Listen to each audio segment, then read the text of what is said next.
سیدنا خالد ابن ولید رضی اللہ تعالیٰ عنہ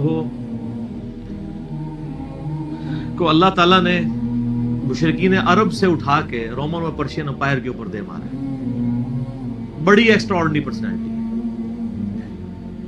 نبی الاسلام کی اعلان نبوت کے بعد 19 سال تک کافر رہے ہیں. اس 19 سالوں میں موت بھی آ سکتی تھی لیکن اللہ نے زندہ رکھا ہے. حتیٰ کہ غزوہ احد کے موقع پر نبی الاسلام کے جو 4 دانت شہید ہوئے ہیں جو بخاری مسلم میں آتا ہے حضرت خالد بن ولید کی وجہ سے ہوئے ہیں. انہوں نے وہ جب درہ چھوڑ دیا تھا عبداللہ ابن جبیر اور باقی ان کے ساتھیوں نے, عبداللہ ابن جبیر نے تو نہیں چھوڑا تھا, چند ساتھیوں نے, تو یہ پیچھے سے آگے حملہ آور ہوئے اور نبی علیہ السلام کی بددعا ہے ان کے لیے. اس موقع پہ نبی علیہ السلام کی مبارک زبان سے نکل گیا, اللہ ایسی قوم کو کیسے ہدایت دے گا جنہوں نے اپنے نبی کا چہرہ خون سے رنگ دیا. تو سورہ ال عمران میں جہاں پہ صحابہ کرام کو اللہ تعالیٰ نے گرفت کی ہے نا 60 آیات میں کہ غزوہ احد پہ تم نے یہ غلطی کی, پھر اینڈ پہ معاف بھی فرما دیا. پہلی گرفت نبی علیہ السلام پہ آئی ہے, لیس لک من الامر شیء. نبی آپ کو تو کوئی اختیار نہیں, اللہ چاہے ان کو ہدایت دے دے. اوئے ہوئے ہوئے ہوئے, اور اسی کو ہدایت بھی مل گئی. اسی پیگن کو اللہ نے اٹھایا ہے. پیگن انگلش میں کہتے ہیں بت پرست. آپ گوگل پہ جا کے لکھیں حضرت خالد بن ولید کا تعارف کہ ایک عرب کا پیگن اللہ نے اٹھا کے اسے رومن اور پرشین امپائر لٹوا دیا. پھر 19 سال تو کفر میں گزرے ان کے, اسلام میں ان کے 19 سال نہیں گزرے سر, بمشکل 10-11 سال. لیکن انہوں نے اپنے 19 سالوں کے بھی سارے گناہ دھلوا دیے. جو کچھ کیا پھر اور جو کچھ اللہ نے ان سے کام لیا. یہ ایک الگ سے تلخ حقیقت ہے کہ سیدنا خالد بن ولید سے نبی علیہ السلام کے مبارک زمانے میں بھی اور بعد میں بھی بحیثیت انسان کچھ غلطیاں ہوئی ہیں, بخاری مسلم میں رپورٹ ہوئی ہیں. لیکن کسی شخص کی چاند ایک غلطیوں سے اس کا پورا پلڑا ادھر کا ادھر نہیں ہو جاتا. اللہ بھی قیامت والے دن نیکیوں اور برائیوں کو تولے گا. نیکیاں زیادہ ہوں گی تو پھر اس کو یہ نہیں کہا جائے گا کہ یہ تو نے اتنی بڑی برائی کیوں کی تھی, پھر وہ پاس ہو چکا ہے. چاہے کسی ایک سوال میں اس کے 0 نمبر بھی آئے ہوئے, پاس ہو چکا تو اس کا تانا بھی نہیں دیا جائے گا, نیور. تو 2-4 واقعات کو لے کے اس طریقے سے کسی بندے پہ چڑھائی کرنا یہ بالکل زیادتی والی بات ہے. سیدنا خالد بن ولید سیف اللہ ہے, اس میں کوئی شک نہیں ہے. صحیح بخاری میں جو یہ حدیث کہتے ہیں نا, یہ حدیث بڑی مشہور ہے. غزوہ موتا کے موقع پر آپ کو پتا ہے نبی علیہ السلام نے رومن امپائر کی طرف اپنا ایک ایلچی روانہ کیا تھا, خط بھیج کے. اس ایلچی کو قتل کر دیا گیا تھا اور اس وقت ایلچی کا قتل اعلان جنگ ہوتا تھا. تو نبی علیہ السلام نے ایک لشکر روانہ کیا زید بن حارثہ کی قیادت میں. نبی علیہ السلام کے منہ والا بیٹا جس کا نام قرآن میں, واحد صحابی جس کا نام قرآن میں زید. لیکن ساتھ ہی آپ نے فرمایا, صحیح بخاری میں الفاظ ہے کہ اگر زید فوت ہو جائے, مسند احمد میں ڈیٹیل موجود ہے انہی الفاظ کے ساتھ کہ زید فوت ہو جائے تو جعفر کو اپنا امیر بنا لینا. جعفر فوت ہو جائے, شہید ہو جائے تو پھر عبداللہ بن رواحہ کو بنا لینا. اگر وہ بھی شہید ہو جائے پھر تو اپنی مرضی سے کسی کو امیر چن لینا. یہ مسند احمد میں.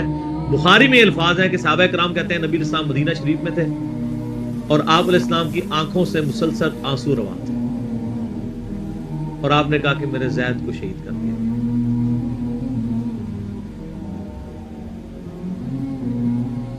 اب مسلمانوں کا پرچم جعفر نے تھام لیا. جعفر بھی حضور کے لاڈلے سے, جعفر طیار حضرت علی کے بھائی, جن کے بارے میں بخاری میں آتا ہے کہ ان کے 2 بازو کٹ گئے تھے تو آپ علیہ السلام فرمایا میں نے اسے جنت میں اڑتے ہوئے دیکھا, اللہ نے اس کو 2 پر دے دیے.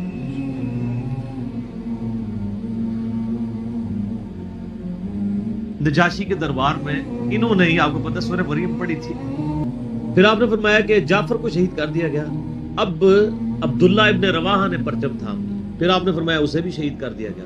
پھر آپ نے فرمایا اب اللہ کی تلواروں میں سے ایک تلوار کو مسلمانوں نے اپنا امیر چن لیا اور میں اللہ سے امید کرتا ہوں اللہ تعالیٰ اس کے ہاتھ پہ فتح دے اور فتح ہو بھی گئی. یہ بخاری کی جو حدیث ہے نا, اس کے اوپر امام بخاری نے باب باندھا ہے مناقب خالد ابن ولید. حالانکہ اس میں خالد ابن ولید کا نام نہیں تھا, لیکن اس حدیث کے اوپر باب کیا باندھا؟ خالد بن ولید، کیونکہ وہ سیف اللہ وہ تھے، سیوف من سیوف اللہ، اللہ کی تلواروں میں سے ایک تلوار کے ہاتھ میں جھنڈا آ گیا، اللہ تعالیٰ فتح دے دے گا، فتح ہو گئی۔ اس کے 3-4 طریقے بخاری میں، باقی طریق کے اندر نہ خالد بن ولید کا نام بھی موجود ہے کہ خالد بن ولید کے ہاتھ میں اب پرچم آ گیا، اللہ نے فتح دے دی۔ اچھا، اور وہ فتح یہ ہوئی کہ بہت بڑا لشکر سامنے سے آ گیا تھا، حضرت خالد بن ولید اپنے لشکر کو بچا کے واپس لے آئے۔ ایک غزوہ موتا تھا، اور صحیح بخاری میں آتا ہے کہ 9 تلواریں حضرت خالد کے ہاتھ میں ٹوٹی تھیں اس دن، 9 تلواریں اس جنگ کے اندر۔ واپس آ گئے، پھر بعد میں خیر وہ ایک رومن امپائر والا پھر یرموک پہ جا کے کنکلوژن ہوئی نا۔ یہاں پہ بخاری میں الفاظ ایک طریق میں خالد بن ولید ہیں، دوسری میں سیف اللہ، اور امام بخاری نے باب بھی باندھ دیا تو سیف اللہ ثابت ہو گیا۔ اسی حدیث کا جو طریق مسند احمد میں ہے اس میں الفاظ ہیں اللہ کی تلواروں میں سے ایک تلوار خالد ابن ولید۔ جامعہ ترمذی میں ایک حدیث صحیح سند کے ساتھ ہے کہ نبی الاسلام کے سامنے سے حضرت خالد ابن ولید گزرے تو آپ نے فرمایا کہ خالد بن ولید کتنا نیک بندہ ہے اللہ کا، اللہ کی تلواروں میں سے ایک تلوار ہے۔ آپ دیکھیں جس شخص کے لیے نبی الاسلام کی مبارک زبان سے بددعا نکلی، اسی مبارک زبان سے ان کو اللہ کی تلوار کا قرار دے دیا گیا۔ ذالک فضل اللہ یؤتی من یشاء، یہ اللہ کی بے نیازی ہے۔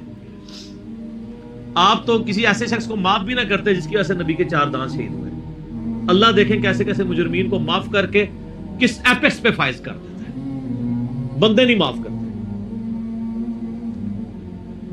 اس طریقے سے صحیح بخاری میں حدیث ہے، حضرت عبداللہ ابن عباس کہتے ہیں کہ مجھ سے سیف اللہ خالد ابن ولید نے خود یہ حدیث بیان کی، تو بخاری میں خود سیف اللہ لقب عبداللہ ابن عباس نے، کہ ایک دن حضرت خالد ابن ولید نبی علیہ السلام کی بیوی سیدہ میمونہ جو کہ میری خالہ بھی ہیں حضرت عبداللہ ابن عباس، ان کے ہاں نبی علیہ السلام کے پاس بیٹھے ہوئے تھے، تو انہوں نے بھونی ہوئی دب لا کے رکھی، عربی میں دب کہتے ہیں، دال با دب، اردو میں ہم اسے وہ گو، ویسے گو کا لفظ اپروپریٹ نہیں ہے، سانڈا لفظ ہے اصل میں، چھپکلی سے تھوڑی سی بڑی ہوتی ہے، حلال ہے کیونکہ یہ سبزی خور ہے، ہاں یہ سبزی خور ہے، عربی بڑے شوق سے کھاتے ہیں، گو دب کہتے ہیں۔ آپ یوٹیوب پہ بھی دب لکھیں نا تو پوری عربیوں کی ویڈیوز کھل جائیں گی۔ دب لا کے رکھی گئی بھنی ہوئی، تو حضرت خالد بن ولید کہتے ہیں میں بڑے شوق سے کھانا شروع کیا، اور حضور مجھے بڑے دیکھ رہے تھے ایسے، وہ اتنے ذوق و شوق سے کھا رہے تھے، تو میں نے کہا یا رسول اللہ آپ بھی، تو آپ فرمایا کہ میرے علاقے کی غذا نہیں ہے، میں نہیں کھاتا، یعنی حرام۔ ان کا یا رسول اللہ کیا حرام ہے؟ آپ فرمایا حرام نہیں ہے، مجھے پسند نہیں ہے۔ اس سے یہ بھی بات پتہ چلی کہ اگر کسی کو کوئی رزق پسند نہ ہو تو اس میں کوئی گناہ اور عیب والی بات نہیں ہے۔ یہاں تو کہتے ہیں جس کو کدو پسند نہیں ہے اس کی گردن اتار دو، کہتے ہیں نا قاضی ابو یوسف کی طرف ایک جھوٹا واقعہ مشہور کیا ہوا ہے،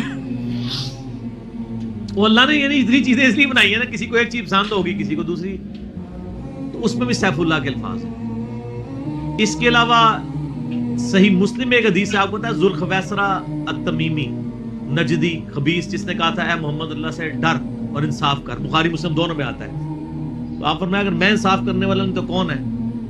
تو وہاں پہ الفاظ ہیں مسلم شریف میں، یہ بخاری میں بھی حدیث ہے، مسلم کے الفاظ ہیں کہ حضرت عمر فاروق رضی اللہ عنہ کا یا رسول اللہ اجازت دیں میں اس منافق کی گردن اڑا دوں، اور وہاں پہ الفاظ ہے پھر سیف اللہ خالد کھڑے ہوئے، وہاں بھی لفظ ہے سیف اللہ، انہوں نے کہا یا رسول اللہ اجازت دیں، آپ فرمایا چھوڑ دو، لوگ کہیں گے یہ اپنے ساتھیوں کو مرواتا ہے، کوئی کلمہ گو تو تھا نا وہ، اس کی نسل سے بھی لوگ پیدا ہوں گے، ان کے خلاف قتال کرنے والے مخلوق کے بہترین لوگ ہوں گے۔ اور ابو سعید خدری کہتے ہیں کہ وہ حضرت علی کے زمانے میں جب یہ ظاہر ہوئے تو حضرت علی کے ساتھ مل کے ہم نے ان خوارج کے خلاف قتال کیا تھا، تو یہ مسلم میں بھی سیف اللہ کے الفاظ ہیں۔ باقی حضرت خالد بن ولید رضی اللہ تعالیٰ عنہ کی پرسنالٹی یعنی بڑی ایکسٹرا آرڈنری ہے۔ آپ دیکھیں کہ آلموسٹ ان کی جو عمر مبارک ہے وہ بلو 45 تھی جب وہ فوت ہوئے، حضرت عمر کے دور کے اندر۔ حضرت ابوبکر صدیق کے دور کے اندر وہ آرمی چیف تھے، وہ سر عمر سیریز پھر دیکھیں تو آپ کو پتہ چلے، انہوں نے ایک ایک چیز فلمائی ہے۔ مسلمہ کذاب کے خلاف قتال میں کون لیڈ کر رہا تھا؟ خالد بن ولید۔ جتنے عرب کے قبائل مرتد ہوئے ہیں ان کے خلاف حضرت خالد بن ولید کو بھیجا، اور اس کے بعد پرشین امپائر کا جب جہاد شروع ہوا ہے تو شروع کی ساری مہمات میں حضرت خالد بن ولید تھے. تو کرتے کرتے اس دوران کچھ واقعات رپورٹ ہوتے تھے ایسے. حضرت ابوبکر صدیق سے حضرت عمر مخالفت کرتے تھے. وہ کہتے تھے یہ اپنی طرف سے کچھ ڈیسیژن کر لیتا ہے, اس کو چاہیے کہ امیر کی اطاعت کرے. تو حضرت ابوبکر صدیق کہتے تھے کہ اگر وہ میرے حکم کا انتظار کرے گا تو 1 مہینہ تو خط پہنچنے میں لگے گا, ایک جانے میں اس وقت تک اس کے ہاتھ سے موقع ہی نکل جائے. تو میں نے اسے اختیار دیا ہوا ہے. کوئی موبائل فون یا کوئی اس وقت واٹس ایپ تو ہے نہیں تھا. لیکن حضرت عمر ذرا ڈسپلن کے بہت سخت تھے. وہ کہتے تھے اس طرح ان کو خود ڈیسیژن نہیں لینا چاہیے, کیونکہ اس میں 1-2 مسئلے ان سے مس ہینڈل بھی ہو گئے تھے. تو جب اتنے بندہ کام کر رہا ہوتا ہے 1-2 مسئلے تو مس ہینڈل ہو جاتے ہیں. ہم سمجھتے ہیں مس ہینڈل ہونے کا مطلب ہے 0 سے ملٹیپلائی. ایک طبقہ یہ سمجھتا ہے, دوسرا کہتا نہیں کہ چونکہ اس کی شان بہت ہے لہذا مس ہینڈل ہو نہیں سکتا. یہ دونوں ایکسٹریم ہیں. وہ پیغمبر ہی ہے جس کو اللہ تعالی نے رول ماڈل بنایا ہے, وہی بیلنس ہے. تو پھر جنگ یرموک کا موقع جب آیا, رومن امپائر کے خلاف فیصلہ کن جنگ تھی جو, تو عین میدان جنگ میں حضرت بکر صدیق فوت ہو گئے. حضرت عمر نے پہلا ڈیسیژن یہ کیا کہ خالد بن ولید کو آرمی چیف کے عہدے سے معزول. ہائے ہائے سر, بالکل آپ آخری اوور چل رہے ہو اور آپ کا جو پلیئر سینچری مار رہا ہو, آپ اس کو کہیں اس کو واپس آ جاؤ اور ایک نیا پلیئر بھیج دیں. جو کریز پہ سیٹ تھا اس کو آپ واپس بلا لیں. یہ وہ شخص کر سکتا ہے جس کا خدا پہ یقین ہو. تو اور آپ کو پتہ ہے حضرت عمر کے رشتہ دار تھے قریبی, انہی کے قبیلے سے تھے حضرت خالد بن ولید. حضرت خالد بن ولید کو پتا تھا کہ یہ اگر عمر خلیفہ بنے گا نا تو پھر میرا معاملہ پہلے ہوگا. اور وہی ہوا. ابو عبیدہ ابن جراح کو بنا کے بھیج دیا. لوگوں میں بڑی چیما گوئیاں شروع ہوئی کہ لو جی سب سے بڑی آرمی کے خلاف جنگ ہو رہی ہے, سب سے بڑی سپر پاور, اور عین میدان جنگ میں یہ ڈیسیژن کر دیا ہے, اگر مسلمان ہار گئے پھر کیا ہوگا. یہ وہ اللہ نے فتح دے دی. فتح ہوئی تو اب جب لوگ آ کے مبارک باتیں پیش کر رہے ہیں, پھر حضرت عمر نے آ کے مسجد نبی میں خطبہ دیا. انہوں نے کہا خدا کے لیے میں تم سے یہی تو چیز ختم کرنا چاہتا تھا کہ یہ فتوحات خالد کی وجہ سے نہیں ہو رہی, رب خالد کی وجہ سے ہو رہی ہے. کل کو خالد نہیں رہے گا تو تم کیا سمجھو گے کہ اسلام ختم ہو جائے گا. اسلام نے تو آگے چلنا ہے. ٹھیک ہے. پھر انہوں نے کہا میری دوسری حکمت یہ تھی کہ مجھے پتا ہے کہ اب یہ رومن امپائر مسلمانوں کے پاس آ جائے گی, بیت المقدس بھی فتح ہو گیا پھر بعد میں. تو خالد ابن ولید جو ہے یہ جنگ کی فیلڈ کا ماسٹر ہے, اور جب کوئی علاقہ فتح ہو جاتا ہے پھر کسی جنگجو کی وہاں گورنر لگانے کی ضرورت نہیں ہوتی, بلکہ کسی ایسے شخص کو گورنر لگانے کی ضرورت ہوتی ہے جو ہیومن انسٹنکٹ سے واقف ہو, جس کو ہیومن مینجمنٹ آتی ہو. تو خالد تو ہمیشہ تلوار کے ساتھ ہی کھیلا ہے, اس کو ہیومن مینجمنٹ نہیں آتی. تو میں نے اس شخص کا انتخاب کیا ہے جس کو سب سے زیادہ رسول اللہ صلی اللہ علیہ وسلم کی صحبت کا شرف حاصل ہے. اور بخاری مسلم میں حدیث ہے کہ نبی علیہ السلام نے فرمایا کہ ہر نبی کے ساتھ ایک امین ہوتا ہے, اور میرا امین جو ہے وہ ابو عبیدہ ابن جراح ہے. ان کو پھر یعنی یرموک میں حضرت عمر نے یعنی آرمی چیف لگایا اور فتح ہوئی. اس کے بعد بیت المقدس بھی فتح ہو گیا, کیونکہ ابو عبیدہ جو ہے وہ شروع کے مسلمانوں میں سے, مکی دور کے. اب بعد میں لوگوں کو اسلام سکھانا تھا تو ایسے بندے کی ضرورت تھی. تو پھر حضرت عمر آپ کو پتا ہے نا دورے پہ بھی گئے تھے بیت المقدس کی چابیاں لینے کے لیے. تو وہاں پہ کئی واقعات ہیں, ان میں سے ایک جو واقعہ ابو عبیدہ کا جو کہ ذکر ہوا ہے, تو اس کے بعد حضرت عمر ابو عبیدہ کو کہتے ہیں مجھے اپنے اب آپ آفس میں لے چلو.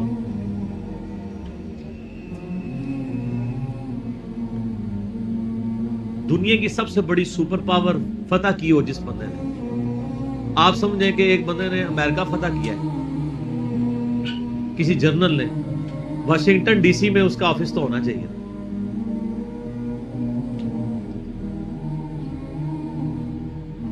حضرت عمر رضی اللہ تعالیٰ عنہ کو ابو عبیدہ جب اپنے یعنی آفس میں لے کے گئے تو آفس کیا تھا, اسی قلعے کا ایک پرانا سا کمرہ جس کے ایک کونے کے اوپر مسلح بچھا ہوا ہے, ایک وضو کی جگہ ہے لوٹا پڑا ہوا ہے. یہ کل کائنات ہے. اس آفس کی جو سب سے بڑی سپر پاور کو جس بندے نے گرایا ابو عبیدہ ابن جراح نے. حضرت عمر رضی اللہ تعالیٰ عنہ کی آنکھوں میں آنسو آ گئے. انہوں نے فرمایا کہ دنیا نے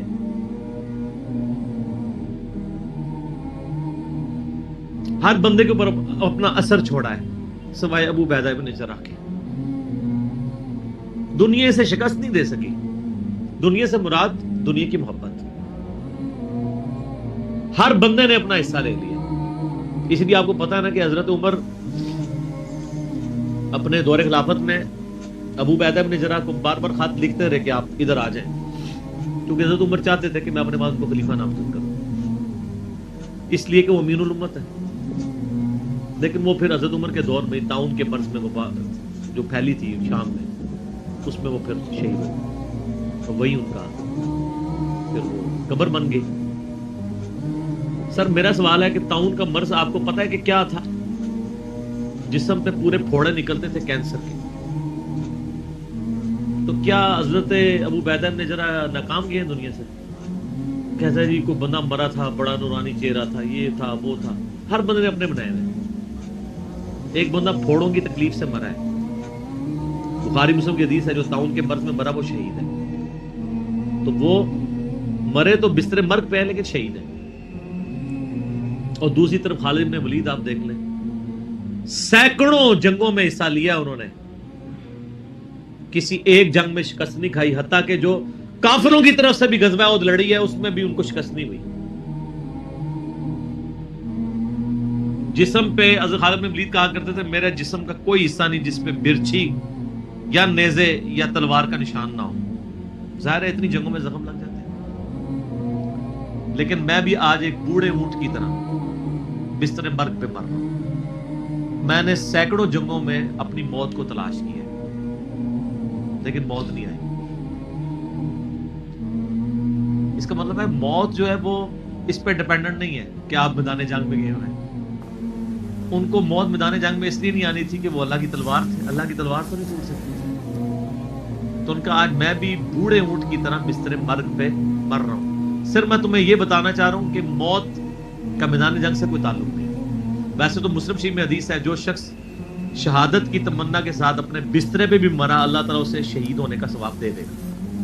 ہمیں نیت کرنی چاہیے. یہ حضرت خالد بن ولید کے شعر ہیں کہ میں بھی اگر موت میدان جنگ میں آتی تو مجھے آتی جس نے سینکڑوں مار کے لڑے ہیں, اور سر پیچھے بیٹھ کے نہیں آج کل کے جرنیلوں کی طرح فرنٹ سے لیڈ کر کے. تو یہ ان کے اشعار آج بھی ان کا جو قبر یا مزار بنا ہے اس کے ساتھ ایڈجسنٹ مسجد کی دیوار کے اوپر یہ شعر لکھے ہوئے ہیں. آپ یوٹیوب پہ جا کے دیکھیں تو آپ کو مل جائے گی. فرنٹ سے لیڈ کر کے پوری زندگی لڑے.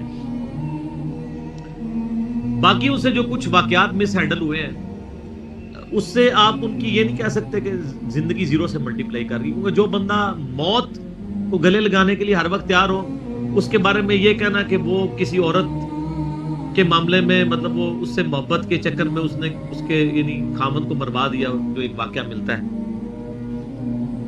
ایسا نہیں تھا. کیونکہ حضرت عبداللہ بن عمر اور عمار بن یاسر آپ کو پتا ہے یہ رپورٹر تھے حضرت ابو بکر کے. غزوہ جب وہ جنگ یمامہ کے بعد واپس آئے نا, انہوں نے آگے رپورٹنگ کی. انہوں نے پوچھا ہاں بتاؤ اتنے مار کے لڑے کیا ہوا کیا ہوا. تو عمار بن یاسر نے کہا کہ اللہ کی قسم آپ جنگ یمامہ تو جیتی ہے خالد بن ولید کی وجہ سے. پہلے تو پسپائی ہو گئی تھی, 700 وفات شہید ہو گئے تھے. حضرت خالد بن ولید اکیلے آگے چلے گئے تھے جسے روپ پڑا تھا. تو ان کا کہ امیر المومنین خالد ہم میں سے اگر کوئی شہید ہوتا سب سے پہلے خالد ہوتا. یہ ہر جنگ میں سب سے پہلے آگے جا کے لڑتے تھے, اور اگر کوئی سب سے پہلے دشمنوں کے تیروں اور نیزوں کا شکار ہوتا تو خالد بن ولید ہوتا. تو جب جس بندے کی زندگی کی کمٹمنٹ کا لیول یہ ہو نا, اس کے لیے عورتوں کا شگف کوئی شگف نہیں ہوتا. جب بندہ جان ہتھیلی پہ رکھ کے جا رہا ہو, سر یہ ہماری سچویشن نہیں ہے. تو وہ آپ کسی بندے کی اجتہادی خطا یا کہیں پہ کوئی اس کا مسئلہ وہ ایک علیحدہ بات ہے. اوورآل جو بندہ اتنا کمٹمنٹ کے ساتھ لڑ رہا ہو اس کے بارے میں یہ بدگمانی نہیں کی جا سکتی کہ اس کے اندر کوئی اس حوالے سے جھوٹ پائے.